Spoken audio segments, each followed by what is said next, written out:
Hey everyone, welcome back to my channel. তো চলো আজকে what I it in a day share করি। ব্রেকফাস্টে ছিল হেলদি কর্নফ্লেক্স, ম্যাঙ্গো, ব্যানানা আর পিনাট। তারপর খানিকক্ষণ বাদে খেয়েছিলাম রায়তা। তার মধ্যে ছিল চিয়া সিডস, শসা, গাজর, অনেকটা গোলমরিচ, অল্প একটু বিট নুন।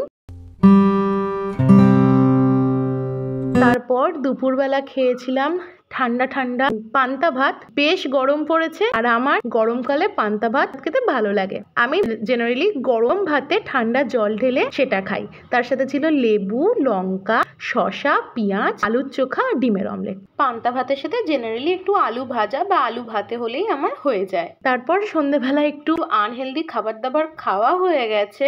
আমি একটু গেছিলাম মঞ্জেনিসে, তো সেখান থেকে টুকটাক কিছু খাবার দাবার এনেছিলাম। সেটা খেয়ে পেট পুরো ফুল।